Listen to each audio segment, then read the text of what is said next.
What you are about to hear will blow your mind and give you six-pack abs without even exercising. Pull up a bar stool and relax. Hey, who wants to have some fun? You've made it to Happy Hour with John Gaskins. Oh, no. Not again. Get ready for entertaining local and regional sports talk that will change your life. Or not. And by the way, when you're telling these little stories, here's a good idea. Have a point. It makes it so much more interesting for the listener. Here's your host, John Gaskins. Here's Johnny.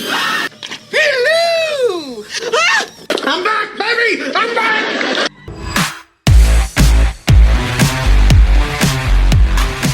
Hey, happy hour on a Monday. It's game week, finally. Hallelujah.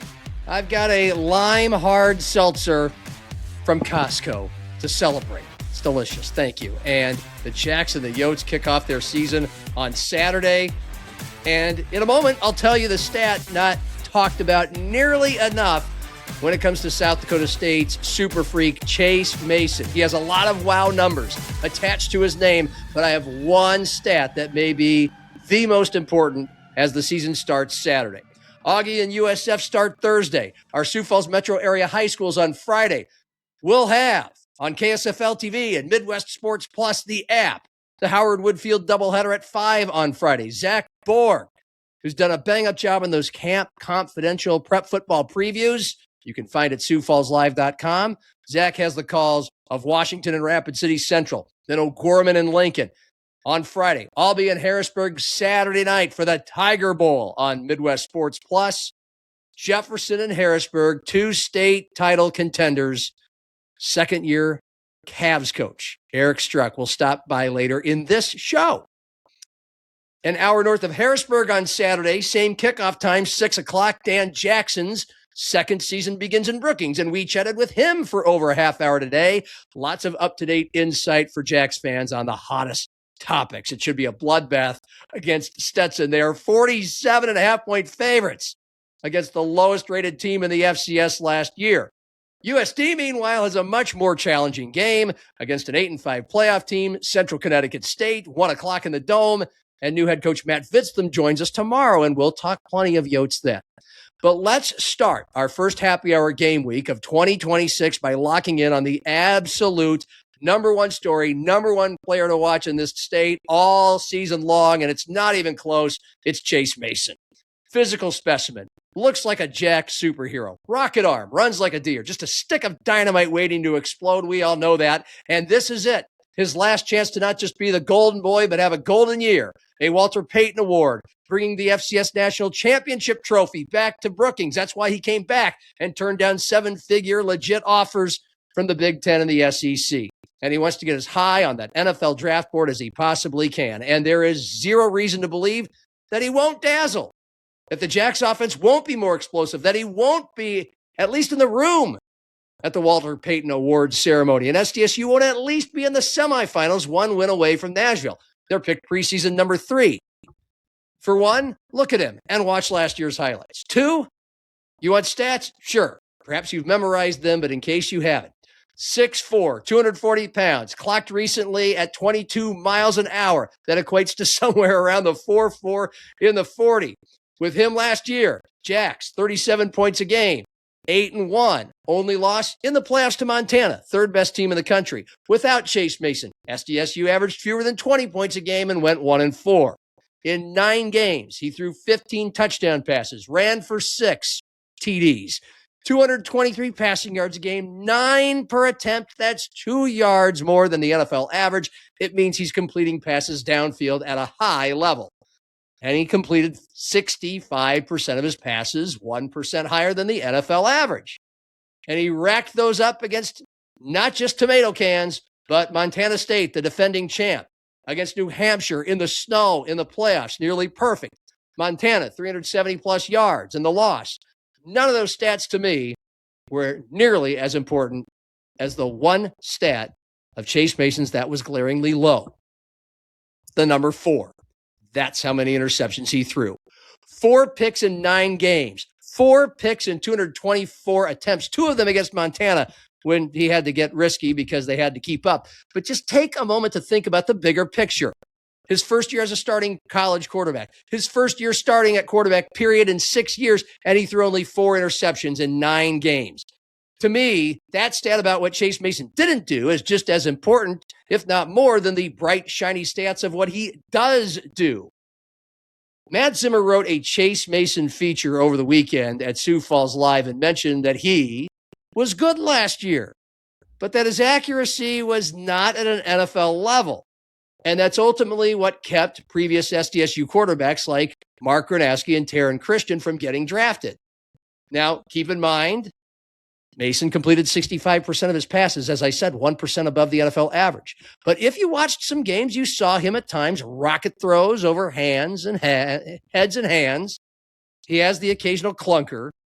But here's his coach, Dan Jackson, today, when I asked him about what he has seen of Mason spring and fall in the last 2 weeks since we last talked to Dan to improve the accuracy and improve that draft stock. I challenge the accuracy comment. I guess there's times if you come watch us at practice, you know what he's not going to do is throw a ball somewhere that he shouldn't. He is accurate. He's probably the most accurate passer that I've seen, and I get to see him on a day-to-day basis. So if he needs to fit it into a window, he can get it there in a hurry and he can place it. Anyways, but I get a chance to see him every day. Not everybody does. So I would say that he's in a good place. He's improved a ton. Definitely his ability to move the pocket, run when he needs to. He looks so much more comfortable creating with his legs, and then throwing the ball. So he's made some really, really big strides. I can't wait. He's healthy. I'm proud of him. He's going to have a great fall. So there's Dan Jackson. Eric Eidsness talked about it with me a couple of weeks ago. There's footwork, there's reading defenses, processing before the play. He's even better. Not mastered yet, but even better at the little things that get you into NFL camps and get you drafted. Now, did you notice what Dan said early in that clip? It is what Chase Mason does not do. He does not make the big mistake. 4 picks, 224 attempts, 9 games. So Saturday at Stetson, and most likely all season long, whether the Jacks are playing teams like Stetson or New Haven or Murray State, Northern Iowa, or if they're playing the biggest obstacles, Youngstown State, Illinois State, UND, USD. The Super Freak will be full of superhero highlights and stats. This offense is going to be far more explosive than last season if his top downfield threat, Lofton Negroski, stays healthy, and there's even more than last year. Weapons. But how often Chase continues to prevent the big mistake in those tight games against the best teams and then in the playoffs will determine if he hoists the Walter Payton Trophy and the National Championship Trophy in January. And by the way, Beau Brungard, in winning the Walter Payton Award last year, 26 touchdowns, 3 interceptions, 1 less pick in 6 fewer games than Chase Mason. And the kid who guided Montana State to the national title, Justin Lamson, same numbers, 26 touchdowns, 3 interceptions. That's what it takes. So Mason has to be even better at avoiding picks to take home the hardware. And oh, by the way, Brungard, like Mason, a running machine if he has to be. He had over 1,400 yards rushing, about 100 a game. Chase only ran for 174 all year in 9 games. We didn't see the breakaways that we saw when he came in some Wildcat plays as Mark Gronowski's backup. But a few more of those, of the big hitters, 100-yard games, rushing, and it will be a special season.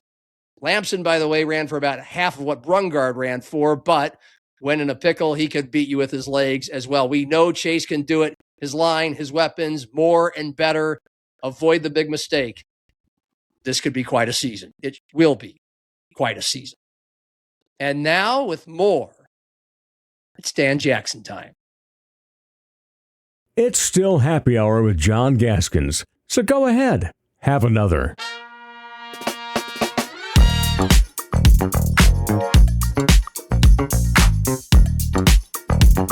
Man, it feels awfully good for these words to fly out of my mouth. It is game week for season 2 of the Dan Jackson era at South Dakota State, and we'll be chatting with the head coach every Monday.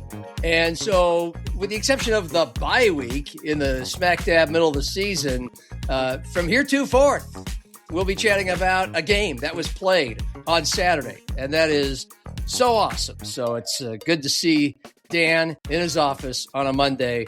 I know he's ready to go for Stetson at 6 p.m. on Saturday. And just, digging through social media, SDSU football, social media, things that are happening right now, even since we last chatted with you almost 2 weeks ago at Media Day, Dan. Stuff like John Stiegelmeier joining and talking with the team about a week ago, and some former players came by to announce some new scholarships for guys, I believe on Saturday. Just what kinds of things have been going on that make you more excited for the season? Correct. Yeah, the fall camp never stops, so there's always something, each day. Coach Stig actually, so we do team meetings every day during fall camp, and I'll run those, or different coach, or we'll have somebody from campus come in. So President Dunn has spoke to the team within the last week. Justin Sell, our athletic director, and his wife, Jenny Sell, who runs our academics, they were at practice and were able to get in front of the team. Coach Stiegelmeier is always one of my favorites, and so he got to talk to the team. I think it's so important that the players, this is really the last class of guys that would have either played or been recruited by Stig going through. So I want to make sure that our younger players know who he is. And then our former players doing a really good job supporting the team. And they're in front of our guys quite a bit. And our players understand the importance of the brotherhood and the family and the fraternity that exists for them when their careers are over. But for them to come back and award some scholarships is meant everything, because a lot of guys that are in the JFPA may have started as a walk-on, and they remember what it's like to earn a scholarship. And I think it's also a good reminder that it's not all about NIL. And in a world where we get caught up in fancy cars and how many millions of dollars, there's still kids out there working really hard that can get brought to tears for a scholarship. And so it was a lot of fun to have our JFPA back. There were some cool names and faces back to help announce those. Yeah, I mean, Zach Center gave out the running back scholarship to Brendan Bagaman, so that was pretty cool. The videos out there on SDSU football, you can sense and feel the excitement, the brotherhood in the room. But take us there, just like the goosebumps it gives everybody who's in that room when these guys in front of their whole team learn that they've earned a scholarship. The guys who've been walking on, many of them for years. Yeah, what you feel in those moments is the team is really close, and our walk-ons and scholarship players, you wouldn't know if you came to practice or a workout. There's no divide or division between those two groups, and our walk-on players get the same locker and gear and food and meals that we would provide to anybody. But the locker room, when they become so close that the players end up knowing who's on scholarship or a walk-on or who's working so hard, or we talk a lot about what somebody's why might be or why they're doing this or what drives them to be a jackrabbit. And oftentimes our non-scholarship players talk about wanting to earn a scholarship, and this was their dream to play at South Dakota State. And you look at a Bowden Schiller, for instance, just right here from Volga. I mean, this was his dream. This is what he grew up wanting to do, and he got an opportunity to walk on, and now to actually earn the scholarship, not just have it be handed to him, to earn it for his play and his merit. That's really validating. And so the rest of the team is so excited for those guys because they see how hard they work. And then the emotions, those guys don't know that that's coming. I actually was talking to a couple of them the day before about just telling them to keep working hard and maybe they can get it, and then the next day they earned it. So it was fun to see those things, and then their families, when they're calling back home and calling their mom and dad and getting the scholarship, that's also telling them that they earned the scholarship is also a very emotional time. Yeah. Well, it's one element of building chemistry and culture, words used so often, but understandably so important to any business, any team, a football operation with over 100 players and a bunch of coaches and staff as well. I'm curious, though, this is the time of year where everybody's undefeated. Everybody's so excited to go. And most teams, even teams that were lousy last year, might say, well, the culture and chemistry is great. It's never going to be higher than it is right at the start of the year. In your experience, And if you'd like to point it out specifically, fine, or you can be vague about it. But how easily can a chemistry or a culture be challenged, especially early in the season, especially maybe a lot of teams you've played or coached for, SDSU, Northern Illinois, Vandy, Idaho, where they were expected to be really good, as you guys are. And then early on, stuff starts happening. The offense fails the defense or vice versa. Stuff goes wrong, especially in games where teams are favored. Your team is favored to win or favored to win by a lot, and you have trouble getting to the finish line. How do you prevent culture and chemistry from breaking down? And have you seen it break down? The culture and the chemistry, if it's based on the results of a game, then you don't really have very strong culture and chemistry to begin with. Our players care about each other in this program way beyond the wins and the losses. If that was the JFPA wouldn't exist if this program was just about the wins and the losses, because there's a lot of guys that were involved in that group that may have won 5 or 6 games in a year, and maybe they didn't. I mean, there's only been 2 teams win the national championship, but there's a lot of strong teams and groups that have been here. And so anyways, I would say first for us heading into this year, we're worried about one day at a time. And our players are so mature now, and our leaders are helping carry the message that they're not so much worried about the results. They understand that if they put in the work on a day-to-day basis and we play as the most disciplined, physical, connected team in the country on Saturdays, we're going to like those results more often than not, and we'll be able to live with the results, as long as we play to our best. So we're focusing on maximizing every second with each other, playing our best football all the time, whether it's Tuesday, Wednesday, Thursday, Friday of practice or Saturday of game day. Let's focus on how we can get better and improve. Let's be honest with each other. Let's block out any sort of noise.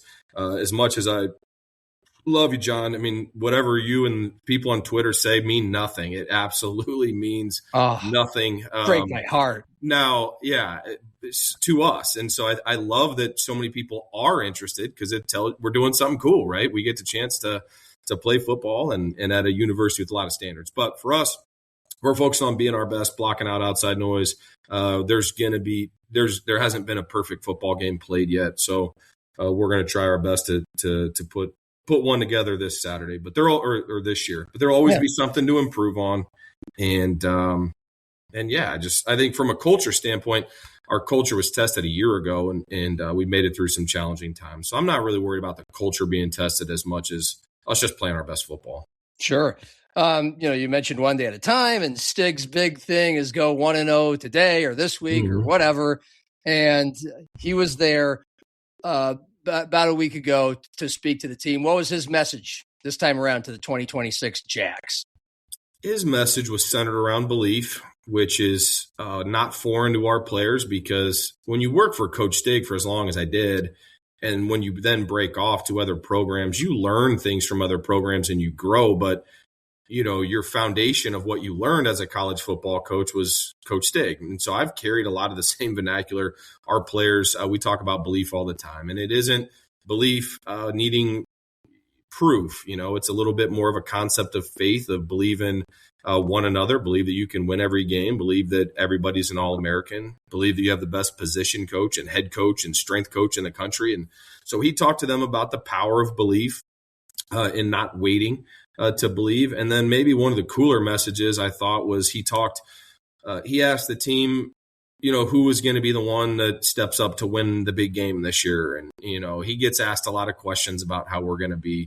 And his point was that it may not be somebody that's even on the field. It's the guy that's on the scout team or the guy that's given the look. And how important is the scout team's safety giving Chase Mason the best look that he can get? And if that look is game-like on Tuesday and Wednesday, then Chase will play well on Saturday, and that scout team player that didn't even play in the game really helped us win. And so he talked a lot about the value that everybody provides on a football team and how they all help us win.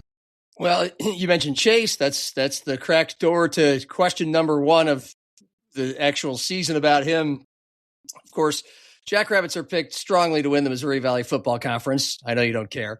And third in the polls nationally to start the season. And a big reason why is Chase. And we all know how great he was, really good numbers last year as a junior, 15 touchdowns, 4 interceptions. We know his freak athletic ability, his speed, his strength, the zip he puts on the ball, accuracy, as Matt Zimmer pointed out in a Chase Mason season preview story at Sioux Falls Live. Accuracy, not at an NFL level, but that's what he's been working on, reps to sharpen his touch, working on footwork, ball trajectory, routes, reading defenses, making checks at the line, all of that kind of stuff. What have you seen just in the last couple of weeks as we get to an actual game week against an actual defense? An update on what to expect out of Chase starting on Saturday. Yeah, he's ready to go. I challenge the accuracy comment. I guess there's times if you come watch us at practice, you know what he's not going to do is throw a ball somewhere that he shouldn't. He is accurate. He's probably the most accurate passer that I've seen, and I get to see him on a day-to-day basis. So if he needs to fit it into a window, he can get it there in a hurry and he can place it. Anyways, but I get a chance to see him every day. Not everybody does. So I would say that he's in a good place. He's improved a ton. Definitely. His ability to move the pocket, run when he needs to. He looks so much more comfortable creating with his legs and then throwing the ball. So he's made some really, really big strides. I can't wait. He's healthy. I'm proud of him. He's going to have a great fall. Right. I think maybe it was just purely based on 64% completion, which is really good, but we're talking about last year. You're talking about what you've seen since the end of last year. Last year, people were asking me if he knew how to play quarterback. It's kind of a little bit what I'm talking about. Yeah, I mean, a year ago, people didn't know he could take a snap or read a defense or throw a ball. We thought he just couldn't do it. Now all of a sudden, he's the greatest thing. So I just know this. He's continually getting better. He's constantly improving. He is really evolved as a leader. His communication skills have really improved. And I'm talking about on the field with communicating what he's seeing and helping the receivers get on the same page, O-line, checking protections, checking plays. I mean, I've been really proud of his communication skills on the field, but even off the field, I've really seen him grow in speaking up more in team meetings and talking to the staff and really making sure that everything's how it needs to be. I mean, even over fall camp, I mean, he stops in here quite a bit, but just to check in on the schedule or give a suggestion here, he's really comfortable communicating, and he's right most of the time. So he's made some big strides. This would be, I would tell you this, if somebody doesn't have season tickets yet, I would get them because you're going to miss an opportunity to watch one of the better players we've had come through here if you don't get them. I've been told he's maybe the funniest player on the team. Is he up there for you? He could be goofy, around those guys. He can definitely crack some jokes. I think he's pretty entertaining too. Not in a comedian way. I think he's himself, and I think he's very perceptive, and so maybe drops a line on you that you wouldn't have been expecting from time to time, just because he's paying attention to everything, even if you didn't think he was. He's paying attention. Yeah. Well, we talked a couple weeks ago about the offense. Last year, they put up some good numbers, but lacked explosion, and that includes the first 7 games when your stick of dynamite, Chase Mason, was at quarterback. And you said drives would stall in the red zone too often, partly because they took too long. There wasn't an explosive play before they got to the end zone or the red zone. What's been the cure-all? I mean, I'm sure Eric Eisness is trying to draw up more explosive plays, but I'm sure they're already there. They just haven't exploded. What can we expect to be different? Great question, because it's not necessarily different plays. There's a lot of times on film that you see a play that you would have hoped would have been 50 yards or 40 yards, and it was 20 or 30. And there's some physical things there. We have faster players. I mean, on the whole, when you look at just pure speed numbers, we have developed speed, whether it's in the weight room with Coach Morris and or on the field in strength training, or just in recruiting. We've got some faster players now. And then the understanding of how to take advantage of defense is much better, specifically with the running backs, but also the receivers and tight ends. Where defenses are weak, that leads to an explosive play. And we didn't block well enough, but we definitely didn't read defenses well enough in the run game to be able to hit the big play. And then in the pass game, we needed to get more consistent on just having a little more altitude on passes to be able to let receivers run underneath them, probably call some more shots down the field. When Lofton got hurt, maybe we could have continued to open it up and throw the ball down the field. Lofton and Alex Bullock were very different players, skill set wise, but I think we could have continued to throw the ball to Graham and Lofton and even Jack Smith just down the field. So we've learned a lot as coaches, and we're going to take more shots. Our quarterbacks are throwing the deep ball better. Our backs and O-line are working more in sync. So it will translate into that is the key to playing great offense in today's college football is explosive plays. 15, 20 play drives are they're great, but you'd love to have I'd take 3 to 5 play touchdown drives all day. Yeah. Well, you mentioned a lack of explosive running plays. Sometimes the running back didn't see the right place to go. And of course, it feels like Eric Eidsness even said, doesn't feel like, he said, it feels like we're going to have a running back by committee this year, and that maybe it'll sort itself out before game one. But what update do you have on who the primary guy is going to be and who we can expect at least to be the two guys who will get the bulk of the load? We will rotate running backs throughout the season, and it won't be a byproduct of us not having one that's good enough.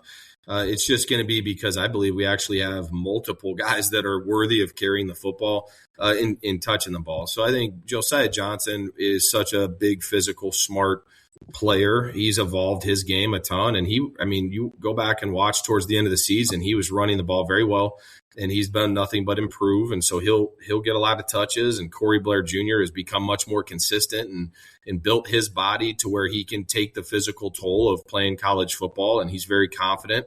He can do a little bit of everything. And Ramon Jr. McKinney can hit the home run, but there's specific plays we want him in there for. And then even sometimes there's guys, James Basinger as well has been very productive.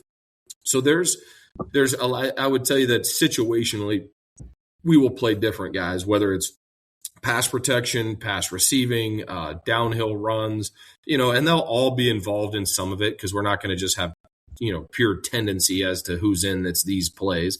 But yeah, I would expect to see 3 for sure in games, but I'm hoping we can get in some situations where it's 4 or 5 backs.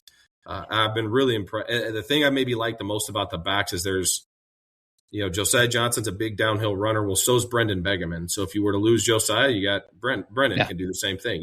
We have some different dynamic traits there. Javion Scott is kind of he's a true freshman for us, but he's similar to a Corey Blair build and running style. So it won't be something where if you lose one back, all of a sudden you have to change your offense. You got somebody with similar skill sets. Coach Cooper has done a great job developing that room. That room has come a long ways.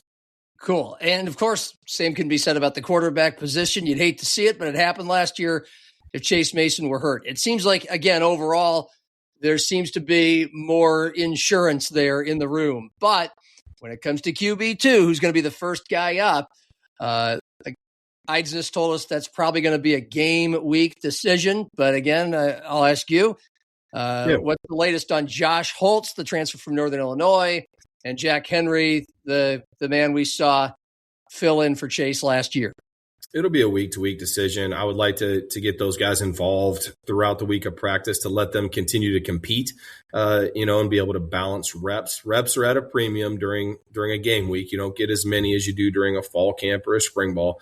So we'll have to structure that right. And I would love to have, even one of those guys, whether Chase is fully healthy or not, I would love to have them involved in the game plan to be able to take some snaps, whether it's at quarterback or other positions, to be able to be creative with some of those guys, because we do have talent in that room. We have guys that can run. We've got guys that have played in college football games. And I think when you look at a guy like Jackson Henry, he's kind of got a skill set to do a lot of things. He can run really fast, and he can run you over, and he can throw it. And he's grown a lot. So I think Holston and Henny are kind of the two guys right now that have emerged through fall camp, but we're never going to put a complete, we want to continue to keep developing Jack Thuey because he had a great fall camp and is coming around as a young player. And Anthony Rezak's been kind of banged up, but he's starting to get healthy again. And so it's fun to have competition in that room, certainly. You mentioned Lofton Ogroski and the explosiveness taken away by him being hurt. A couple different checkpoints last year, but he missed the last several games. And he's been held out of some practices here in the fall camp, and so have a couple of defensive stars, Dawson Ripperda and Logan Green. What can you tell us about first of all, why have they been held out, and what can you tell us about all those three, their latest health status? Yeah, they're good to go and play. Through a fall camp, we're balancing getting your guys that have played 1,000 snaps or however many reps. They've had a lot of game reps and experience under their belt, keeping their bodies fresh and healthy, especially if they've had a previous injury that we just want to monitor and make sure that it's progressing how it should be. And then we want to make sure that we get a lot of reps for some guys that haven't played yet. And so, there would be no concern with those players.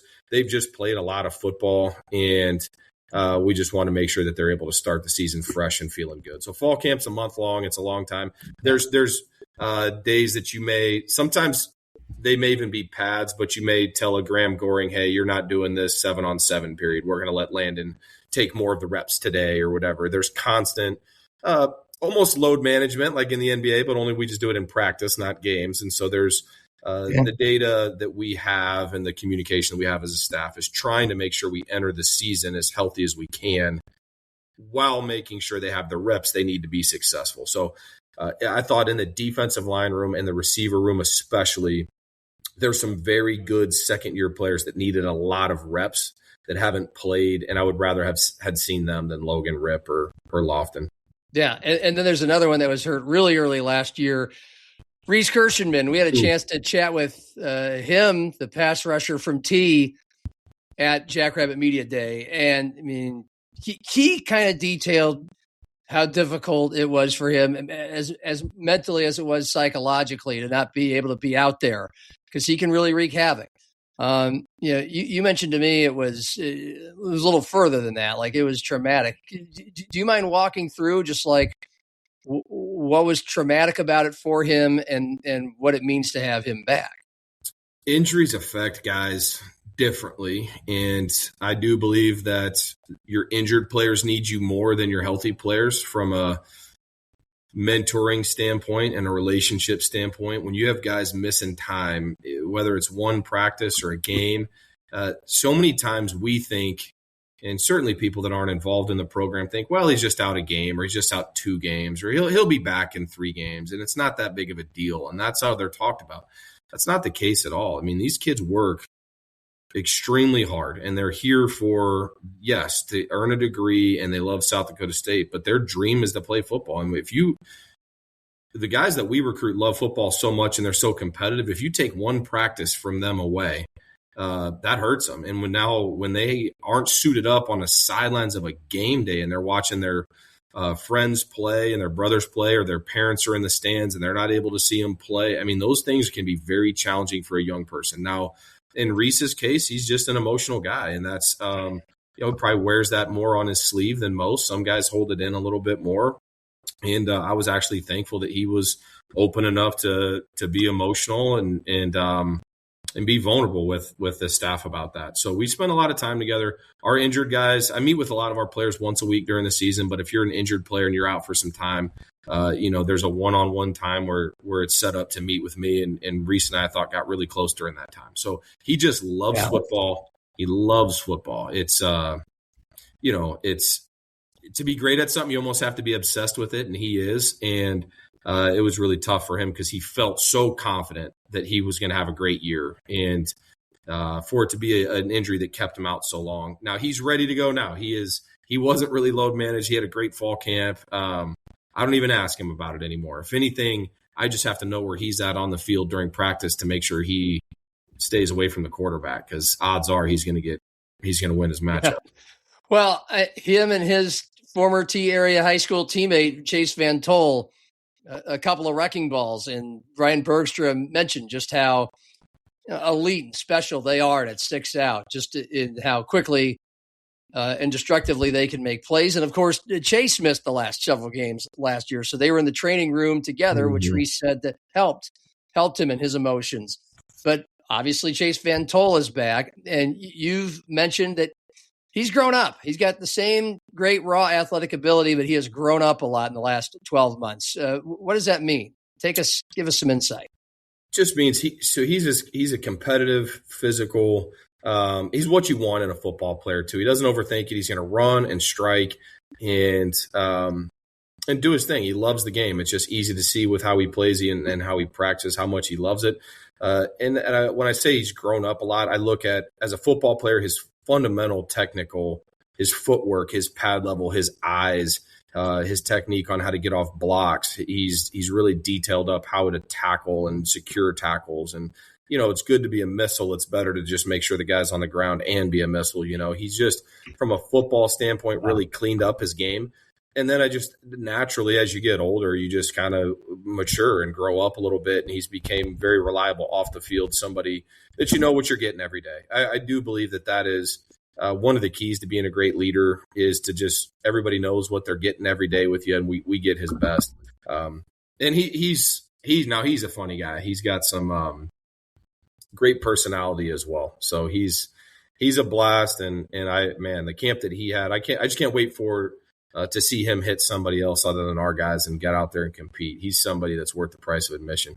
Yeah, that linebacking unit, that whole front seven, we've talked about it. We discussed it on Jackrabbit Media Day a couple of weeks ago. I mean, there are some great players who aren't going to get the first snaps, but will be rotating in, both a defensive line and linebacker, and a couple of incredible Wayne State transfers, especially Carter Sitzman up front.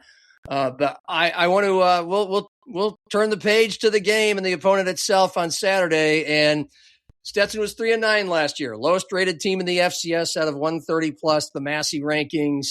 They gave up 20 more points per game than they scored. Their average score last year was 39-19. And I know that was last year. And I know you guys don't want to overlook them. And this, we try to make this a cliche-free zone. And I know you guys are mature, so you're doing everything. Maybe you don't even need to make sure they're not overwhelmingly confident. But what about the Hatters are you guys most concerned about? What have you seen that will be challenging on Saturday?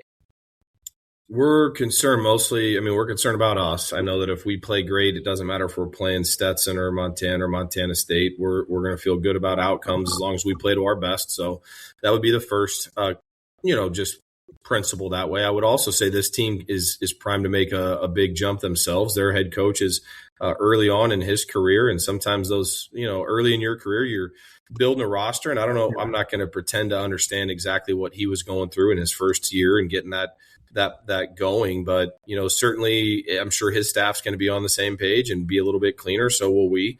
And he's had an opportunity to recruit and start building a team. I think they have some talented junior college players that they've brought in.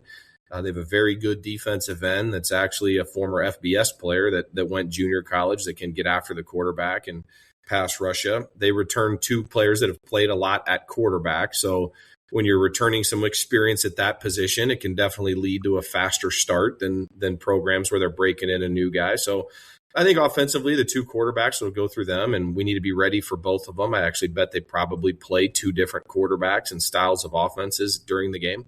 And then I think on defense, they've got the ability to rush the passer. They're an odd front team, which sometimes creates more like blitzing opportunities and chaos.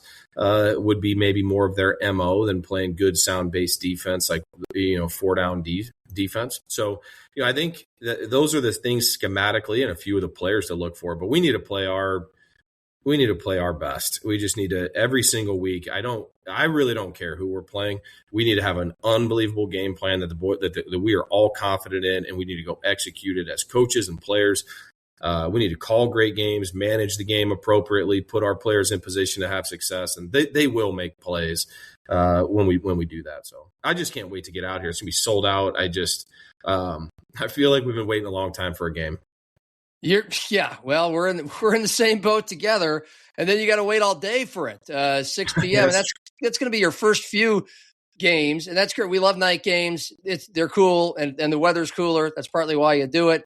What do you do all day when it's a 6 p.m. game?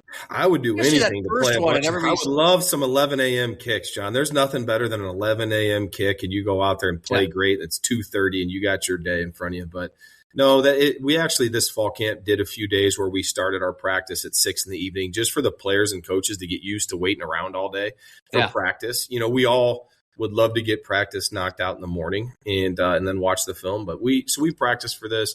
We bring them in the morning. We do a walkthrough. We feed them breakfast, and then they have about 4 hours off. They come back for whether it's chapel or meetings or pregame meal, and then they've all kind of got their routines that they go through from 2 to 6 before kickoff. We did a mock game on Saturday where we went through everything from the intro video to the locker room to the walkout to almost any situation that can arise in a football game. We went through that last Saturday, so we're ready to go from an operational standpoint. But yeah, the 6 o'clock games are probably great for fans and everybody that's waiting around for it.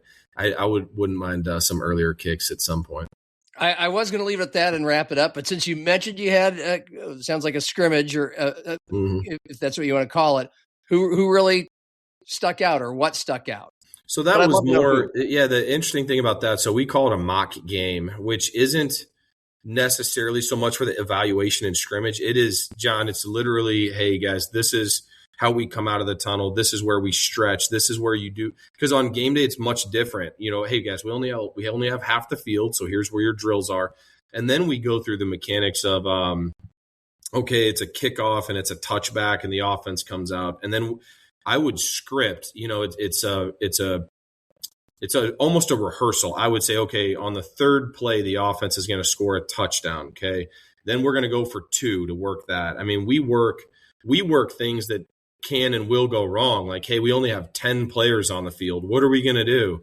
Who's going in the game? Am I going to call timeout? Do we take a delay? We went through, what do you do if you get a safety against you or you get a safety? What if it's a kicking off from the 50-yard line after a penalty, or kicking off after the 20-yard line due to a penalty? Onside kicks, hands team. I mean, it's about an hour and a half of just every situation you can get. Okay, we're on the extra point field goal team and we bobble the snap. What happens? Well, we're going to roll out and we're going to run fire, and here's our play that we're going to run there. It's and you could even do more. There's more things. It's a 2-minute drill where we need to get the ball and get out of bounds and work quickly down the field, and then run your field goal team on there because you don't have any timeouts, and so you got to run them on there and time that out. It's even things it's the end of the game and we're up and the offense has the ball and running back breaks free, when to go down, why he's going down, because now we can take a knee. Don't just run into the end zone. So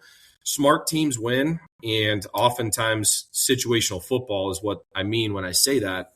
And it's hard to practice. It's tough if you don't make it a priority. So we'll do a bunch more of that this week too. All right. Well, you're doing nothing to help me get through the week. Yeah, let's go. There's some good games on Thursday too. Hopefully you can turn those on. There's some good FCS games and some good D2 games around the around the neighborhood as well. Always a pleasure, Dan. We'll chat again next Monday. Good luck. Looking forward to it, brother. Thanks. Head coach, SDSU, Dan Jackson, here on Happy Hour. Cheers. It's still Happy Hour with John Gaskins. This round's on me.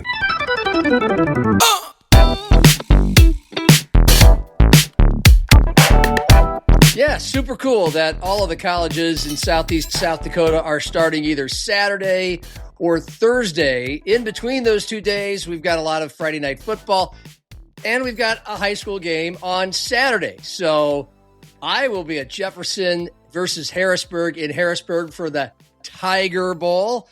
And Zach Borg on Friday night will be at Howard Wood Field. He's got Sioux Falls O'Gorman and Sioux Falls Lincoln. So here we go, 2026 high school football. We're going to have a lot of games for you to watch at SiouxFallsLive.com, at Midwest Sports Plus, the website and the app. Also, KSFL TV televising a game pretty much every Friday night. We got the President's Bowl doubleheader in a few weeks, and can't wait. So let's get it kicked off with one of the coaches of one of the teams in the Metro, one of the best. Sioux Falls Jefferson was a semifinalist last year, lost to Sioux Falls Lincoln in the semis. In fact, that was 2 of their 3 losses in an 8-3 campaign, and they were the only team in the state that beat the state champion, Brandon Valley. And their head coach is Eric Struck. He's in his 2nd year after taking over for Vince Benedetto, who's, of course, now back at South Dakota State where he played. And so I'll ask you the same question I've been asking Jackrabbit coach Dan Jackson at certain checkpoints throughout the last few months. Second year, how's it different from being in charge of your program in the first year? And certainly we'd all expect it's a lot smoother. So in what ways? Well, one, thanks for having me on, John. I think the biggest, advantage, I guess, the second year is just the familiarity with everyone, coaching staff, players, school administration, like you name it. Last year, I was trying to find my way around the building and how do I get to my classroom and all this and that. And now it's, it's like a second home. I'm here all the time. So, coaches, certain drills that were different that we did in practice and maybe what they've done in the past, they kind of understand now what that is, what that looks like, what's the tempo of that drill. Kids, same way, practice expectations, weight room expectations, like those things don't necessarily need to be said every day now. The kids just understand this is the way it is, and coming in with a different offense, it was like trying to teach a second language. Now I can just say, whatever our play is and the kids automatically know what I'm talking about. So a lot less having to talk on my end and a lot more just getting to being familiar with the kids and building relationships and just going out and doing our thing. Yeah. You came to Jefferson from Lincoln, where you coached back-to-back state championships with the Schaefer brothers, one with Tate, one with Brody, under Jared Fredenberg, a defensive-minded head coach. And I'm not sure you can tell me what kind of free rein he gave you to call plays, or if there were certain situations where he's the boss, but you got to be full-blown boss calling the offense last year. How was that experience for you, and how different was it, if at all? The football part of it it's the same, I think. Coach Fredenberg was awesome to work with. Yeah, he might, try to guide me in a certain way or give me some suggestions here, or maybe try to rein me in once in a while if we're getting a little too crazy. But for the most part, he just let me go and kind of establish our identity and who we were, as a tempo offense and things like that. So coming and being the head coach now, like the football part of it, been doing it for 26 years now. It's all the administrative stuff that was, obviously a lot different. The fundraising, the hiring of coaches, talking to kids, parents, organizing things, making sure we have tables set up for whatever, our fundraiser night, things like that. Just all the stuff outside of football that was way different that, honestly, I don't know if anybody would really be 100% prepared for something like that. I know I wouldn't be, but hey, now you got all that under control, and let's talk football. We'll start with your side of the ball. You lose Daeveon Simsonsen, one of the best running backs in the state.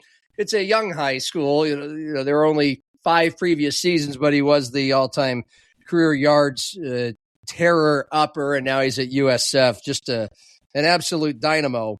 But you do return both quarterbacks who split time.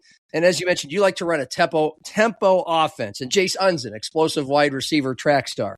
So how much different or how much more effective do you feel like the offense can be now that you have most of your components back?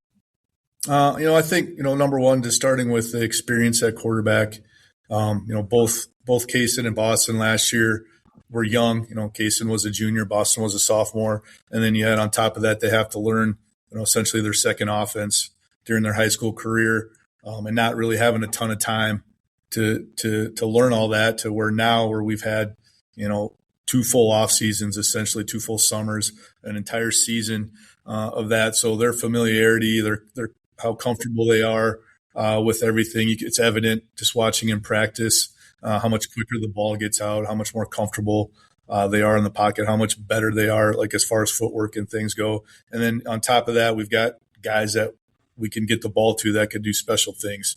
I'll put our receiver core up against anybody with Jace Unzen, Tyson Tees, Montanel Jensen, and then Tyler Brusky at tight end. I think those 4 guys are all legit college-type football players that play and that play at a high level, and they're special. So we just need to get them the ball as much as we can and just let them do their thing. And I think that'll help us a lot.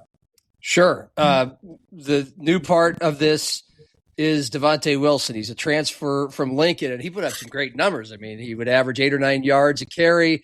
And he would only get 8, 10, 12 carries a game, a lot of games, and especially the closer ones Lincoln would play. And so, close to 90 yards. He had plenty of games over 100. I would expect he wouldn't transfer to Jefferson unless he expects to be even more of a focal point of an offense. What has it been like to have him there? He's added some depth to our running back room. Last year, Quentin Huddleston was Daeveon's backup, and I think he finished with around 300 or 400 yards. He's a smaller body type, really shifty, but he's really tough, really strong. And Devonte is like from a body type, kind of the opposite of Q. He's a bigger type body, so those two complement each other really well. So that gives us some really good backfield depth. And if you couple those two with our receivers, like we feel, defense is going to have to pick their poison. And if we have to run it 50 times, we got two guys back there that can split that load and wear down a defense and have success. Okay. When it comes to those quarterbacks, it felt like when they were both healthy, and this is where my mind jogs, is you had Boston Bryant, who was a sophomore last year, and he would a lot of times start drives, and then Mettinger would be more the guy when you get to the red zone, closer to the goal line. Is that kind of what you're looking for again? And I guess the bigger picture is you clearly are comfortable with having two quarterbacks in a game every game. Why is that? That goes back to when I coached at Washington with Coach Hermanson. Matt Hermanson was our starting quarterback and starting safety. So we needed a way to get him a break. And we had this really good young quarterback in John Hander, who we could come in and he would handle just a small part of the offense, kind of similar to what we did last year, kind of a two tight end type of deal. That was just to give Matt kind of a break. In this instance, they're both very good football players. So how do you keep them both involved without maybe necessarily upsetting the rhythm of the team, upsetting the rhythm of the offense? So instead of, trying to alternate series and things like that, because if one guy's hot, you don't really want to pull him, but then he has to sit for a while.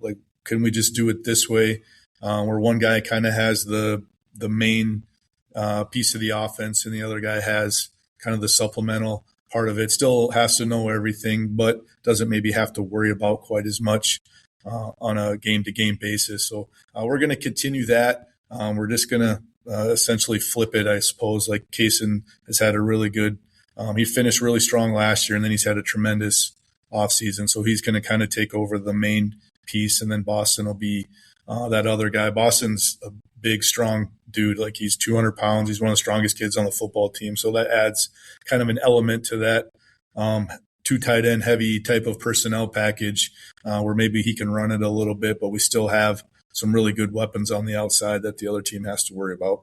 Got it. You kind of mentioned it. What is Mettinger's strength that has allowed him to kind of be more of the traditional starter role at the very least? He just his comfort level and his decision making are head and shoulders above where they were last year. It took him, probably month and a half into the summer to kind of settle down and kind of understand what we're trying to do.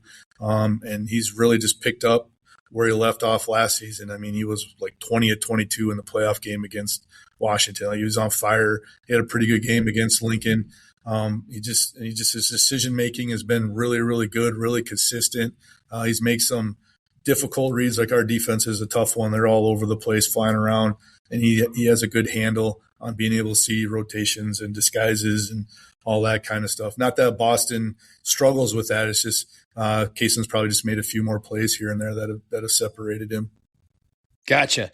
Flip over to the defensive side. You got Anthony Petrone, who had 14 sacks last year, all-state defensive lineman. Amazingly, first full season at that spot. So he's just getting going, and he seems like a pretty sharp kid.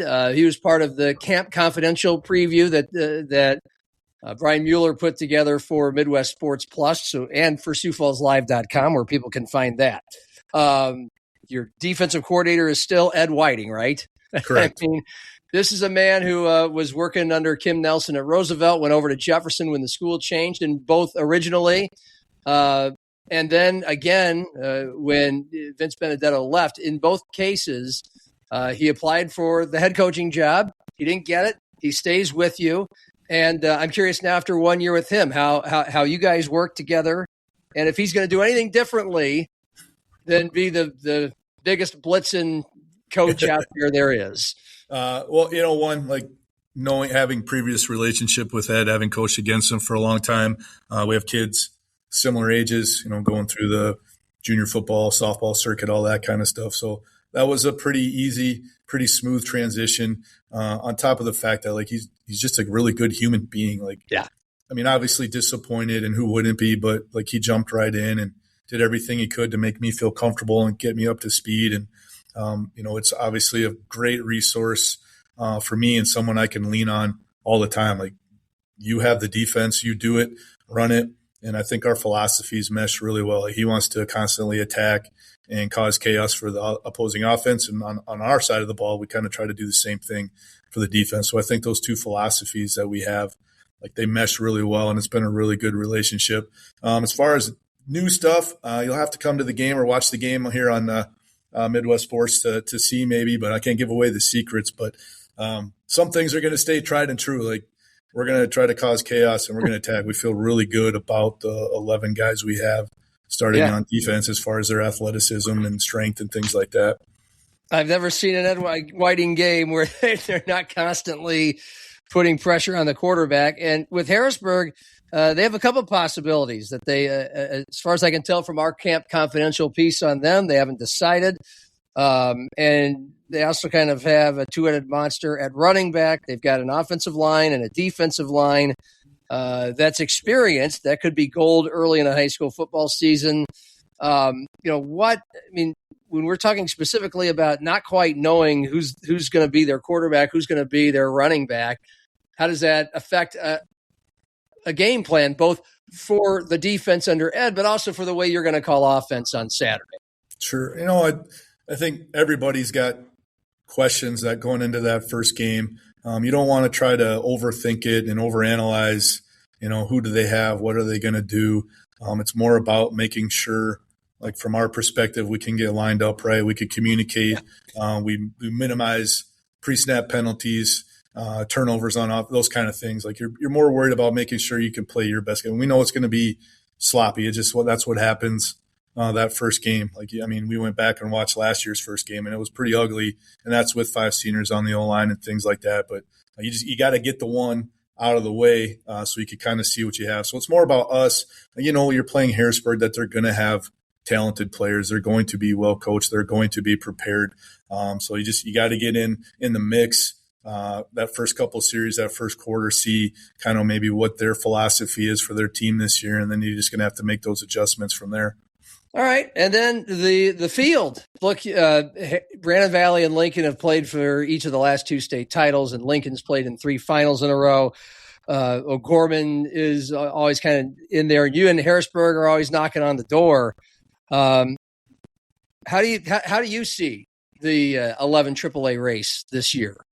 I think it's pretty wide open. It's one of those years where it seems like everybody lost a really good senior class that had played, had some difference makers that had played for a couple years. So they're replacing a lot of leadership and talent. So those teams that have, maybe I'll just use Brody Schaefer for an example, that quality type of leader that has that experience, they're going to have the edge probably early on. But those teams, that can stay healthy and build depth as the season goes on. I look at, our situation and where we're at with the offensive line. If we could kind of just, tread water the first few weeks and just continually improve there, I feel like we'll be one of those teams at the end. Brandon Valley, I'm sure, feels the same way. They just need experience, but they've always got those guys. They just kind of got to get all those moving parts moving at the same time in the same place, and they'll be there. Obviously Lincoln and, Harrisburg is always there too. It's just maybe finding out, how much depth does an O'Gorman have? What is their lines like? That's traditionally, they've been a little undersized. Will they be able to hang in there? Washington had a bounce back here. Can that continue? I think Roosevelt feels really good about their progress and where they're at. They got a lot of experience. So I think it's just, to me, it's really wide open. It's who can stay the healthiest and who's just making consistent progress so that when we hit the playoffs, you're playing your best. Eric, it's always a pleasure. Looking forward to seeing your team against Harrisburg on Saturday, 6 o'clock on SiouxFallsLive.com. Definitely on Midwest Sports Plus. That's where we want everybody to go. Midwest Sports Plus. Get the app. Enjoy the games on your TV sets. And Sioux Falls, Lincoln hosting O'Gorman on Friday on those spots, plus on KSFL TV, channel 36 in Sioux Falls, channel 616 if you have Midco cable. Thanks, Eric. Appreciate it. You bet. Thank you. Thanks for all the high school coverage. Oh, we're looking forward to it. Stay right there. And that's it for today's happy hour. For video producer Cordell Wright, for Dan Jackson at SDSU, for Eric Struck at Jefferson, I'm John. Happy hour, and cheers.